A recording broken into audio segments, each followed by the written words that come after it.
Hi parents, this is Ritu again, and today we are going to take a very um, not so likely topic basically.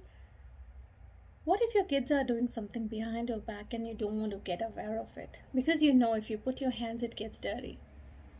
So, there are basically three things that we can do about that. First is we can always think, is everything alright? Are you guys doing okay? Is there something that I need to know? So I get to know from different parents around the corner that girls have proposed boys, boys have been proposed by girls, and that's a constant exchange happening. Sometimes there are like three girls constantly proposing the guy gangs and vice versa. So there is no harm in proposing, but when you are in a tender age or when you do not understand the rejections, how to take them up, or when you do not understand that relationships are serious, they're not a status symbol, they're not cool things, they give harsh scars. They don't know that. As a parent, it's an obligation, I should say, that we should express them, especially when the spouse do not share a healthy relationship.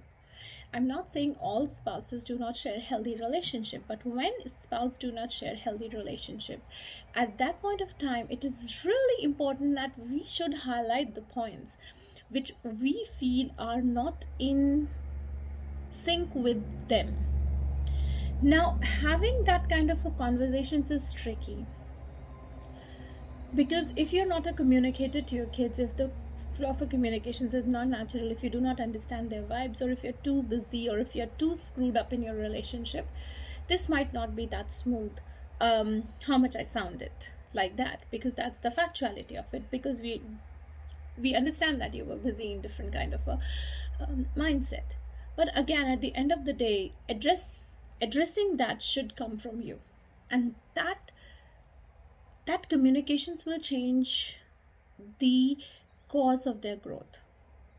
It is a difficult conversations. I should never, like, it's not going to work like, oh, it's okay, come on honey, this will work this way, this is, it's not going to be that easy, because they can fire back on you, and it hurts when you're not ready.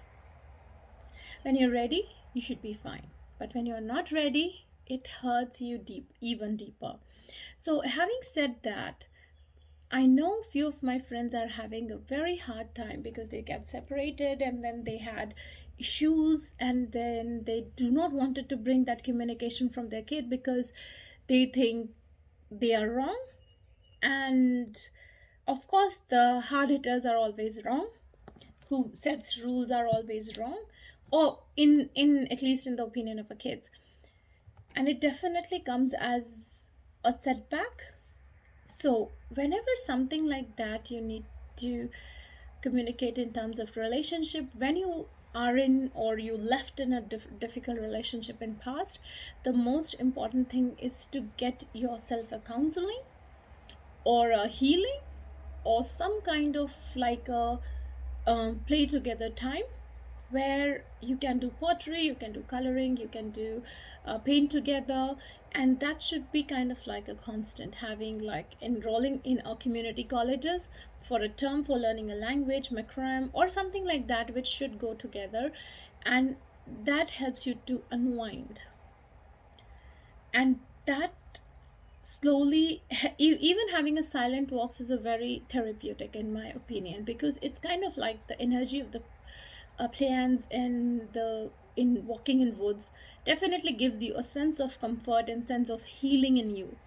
And and during the rent of life, having heavy lunches and dinners, I think that should not be it, because when you're doing it you could be both of on phones.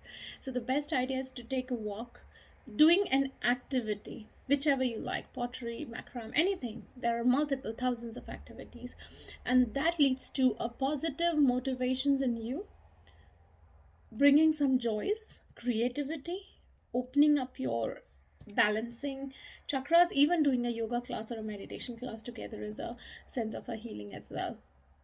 So it is a very difficult conversations when relationships are not smooth.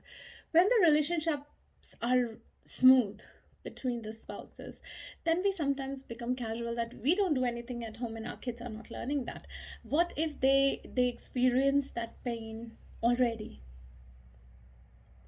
and we don't realize it in a due course of life that and then we think, how can that be possible? And that how can that be possible, again, everything go back to the communications, the kind of a movement in the house, and how much you participate and coordinate with your times, reflexes, and everything. And that really really decides the cause of actions. I know it's hard. These conversations are difficult, and it can fire back. But again, how much you are geared up yourself to get that fire and to give them enough understanding of a relationship. Again, it should be a conversation, it should be non-verbal, um, non-aggressive communications, I should say. It could come in terms of creativity as well, it could come in hiding their insecurities, or it should or coping them with their insecurities, or in the form of a healing. So there are a couple of methods that you can definitely implement. I hope you like my video. Wish you a very happy parenting.